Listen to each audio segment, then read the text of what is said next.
Victor Wembanyama is doing something that only Kobe Bryant has ever tried, meditating with monks. But this isn't just some random trip. It goes much deeper because Wemby is following Kobe's blueprint to basketball megastardom, a plan that's gone unnoticed by almost everyone. But if we look closely, we can find 3 specific ways Wemby is recreating a young Kobe's rise to MVP greatness. And the scariest part, Victor is ahead of schedule. Because while Kobe did visit Taiwan and spent time meditating with monks, he did so after his career was over. But Kobe did attribute a large part of his NBA success due to meditation, although he was very opposed to it at first. As when Phil Jackson brought a Tai Chi master to a Lakers practice, Kobe thought Phil was crazy. What he later understood is that the meditation practices taught to him allowed him to stay focused under pressure, to not get too high or too low when the game was on the line,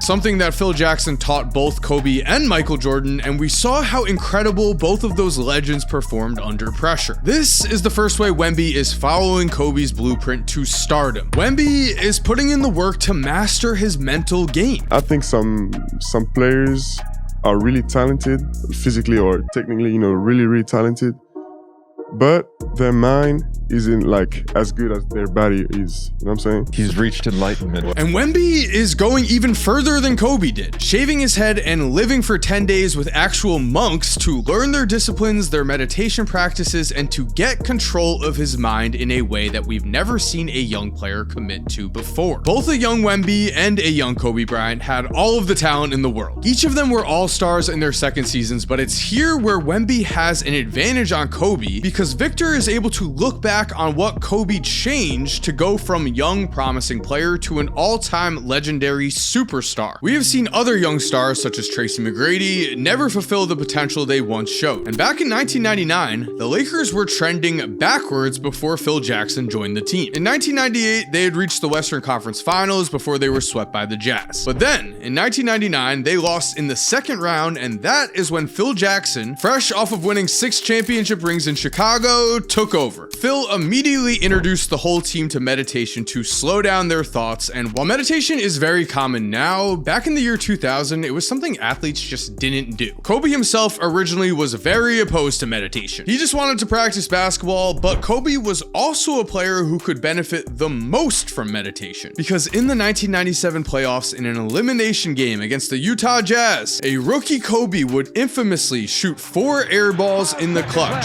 4, Bryant drives, pull out, shot on the way, no good. Wide right, Van Exel fakes, knocked away, cross court left, open Kobe Bryant for 3, another air ball.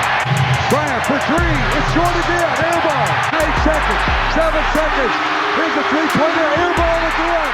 Kobe Bryant. If Kobe had made any of these shots, the Lakers would have won this game. Instead, the Lakers went home with many doubting Kobe's ability to raise his game in clutch moments, something we now know he's specifically remembered for. But guys, before we continue, I'm very excited to say that this video is sponsored by SeatGeek. With the NBA Finals officially here, I want to be watching the games in person, and that is where SeatGeek has you covered. Anyone, not just new users, anyone can use my promo code Korzemba10 for 10% off their order on SeatGeek. Sports, festivals, concerts, you name it, SeatGeek has you covered, as SeatGeek also rates tickets on a scale of 1 to 10. Green being good, red being bad, so look for those green dots. And no matter how many times you have bought tickets before, again, using promo code Korzemba10 is going to get you 10% off of your order. So what are you waiting for? Open your SeatGeek app and use my promo code Korzemba10 to get 10% off of your order right now. This offer is only available for a limited time. That is code Korzemba10 for 10% off of your order at SeatGeek. Thank you again to SeatGeek for sponsoring today's video, and now let's get back into today's video. Victor Wembanyama is getting ahead of these failures before he suffers them. He is committing to mental and meditation work early on to prepare for the pressure ahead, and this is just the first way Wemby is using Kobe's career to get the most out of his potential. The second comes in the form of his off-season work, specifically improving his all-around skill set. You always want to outwork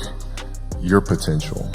As hard as you believe you can work, you can work harder than that. Kobe Bryant once said that every summer he would work on one move and perfect it. Coming back from every offseason improved in one specific part of his game. Victor had a historic all-around rookie season with averages of 21.4 points, 10.6 rebounds, 3.9 assists, 1.2 steals, and 3.6 blocks per game. But he was far from satisfied. So a main focus last offseason was shooting, and Wemby went from making 32.5% of his threes on 5.5 attempts per game in year 1 to connecting on 35.2% of his threes in year 2 on 8.8 attempts. That is a change very similar to one that Kobe Bryant himself made early on in his career. After the 1999 season, Kobe noticed that a finger injury had messed up his shooting form and that his shots were drifting slightly to the right. He had made just 26.7% of his threes that season, so Kobe would make 100,000 shots in the summer headed into the 2000 season. And the Lakers would go on to win the championship in 2000, the first of their three-peat. It already appears that Wemby's work ethic in the current NBA is unmatched. He reportedly put on 25 pounds of muscle last offseason, which he denied, saying the number was lower, but these 25-pound reports popped up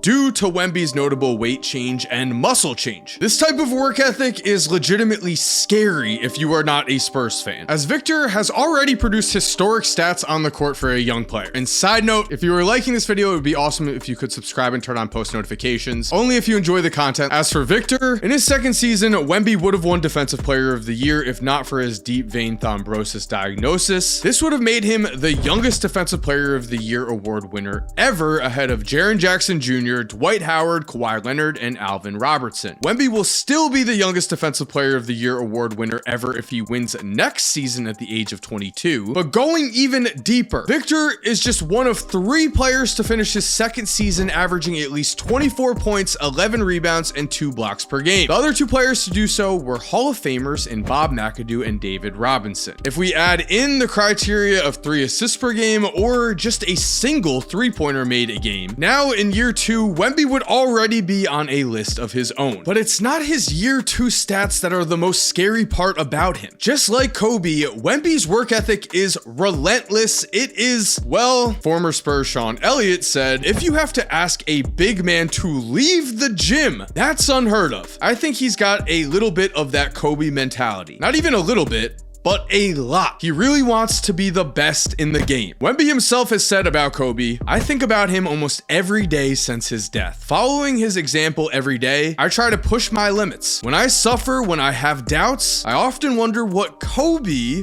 would have done. This same mindset applies to the third way Wemby is replicating Kobe's blueprint to stardom. Victor is cultivating the mentality that made Kobe an on-court killer. On January 2nd, 2024, in a game against the Memphis Grizzlies, Victor Wembanyama was on a minutes restriction due to a lingering ankle injury, and he had already hit his 24-minute mark. But with 1 minute and 46 seconds left, Wemby checked himself into the game and dunked off of a pass from Devin Vassell before Greg Popovich yanked him back out of the game after just 33 more seconds of playing time. San Antonio was 5-27 headed into this game. They were down by 11 points when Wemby checked in late. None of that mattered to him. It was physically hurting him to just sit on the bench and watch his team lose, no matter what their record was or how far they were behind. Kobe had the same mentality, but he was in a very different situation. The Lakers were a veteran team that were looking to win now, which meant Kobe often did not get the playing time that he wanted. Kobe would later remember thinking, I'm sitting there glued to the bench getting really pissed off and ticked off, thinking I should have just been going to college. Kobe also described those first 2 to 3 seasons as a nightmare. And not only does Wemby share this same mindset with Kobe, when the pressure is the highest and the lights are the brightest, Victor Wembanyama, just like Kobe Bryant, wants the ball with the game on the line. Wemby wants his team to be able to rely on him to get the win, or if he fails, he is willing to take that loss on his shoulders. Victor has said he strives to have the same mindset as Kobe in these moments, saying, you know, Kobe said to win a game, it mostly takes shots, big shots, because they don't call like any fouls. This is where the meditation for Wemby will help out a lot, as we know it helped out Kobe Bryant already. The infamous airball game in his his rookie season was unfortunate, but by year 4, Kobe could be counted on. In game 2 in the second round of the 2000 playoffs versus the Suns, the game was on the line when Kobe looked to redeem his rookie failures. 1-4 offensive formation.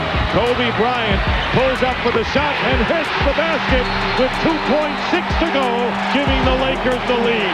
What a heroic basket by Kobe Bryant. The Lakers were down 1 here. If Kobe misses, they lose, but the shot goes in, the Lakers win, and Kobe was not done there. In these same playoffs, in game 4 of the finals now, Shaw running one-hander, followed in by Kobe Bryant. Shaq had fouled out of this game. Who knows what would have happened if the Lakers had to go to a second overtime without him. And overall, Los Angeles would win the 2000 finals in 6 games. Who knows what would have happened if they had to go to a game 7? The answer, I guess we'll never find out. Kobe Bryant in his career was built different, but he also cultivated the mindset to get to that point. This is the same mindset that Victor Wembanyama is right now actively working to emulate. This is why Wemby is committed to meditation. This is why he just spent 10 days with actual monks. To not feel the pressure, to not get too high or low when the game is on the line, instead to deliver for his team when they need him. Which means we know Wemby is working tirelessly on the court to get the most out of his potential, while he's also working off the court to get the best mindset possible. Which again, to anyone who is not a fan of the San Antonio Spurs, is a very scary thought. And there we have it. Thank you for watching. I hope you enjoyed today's video. If you are new to the channel, please make sure to subscribe and turn on post notifications, only if you did like the content though. If you're already subscribed, thank you so much for supporting. You are awesome. We all know it. And as always, have an awesome day, and cue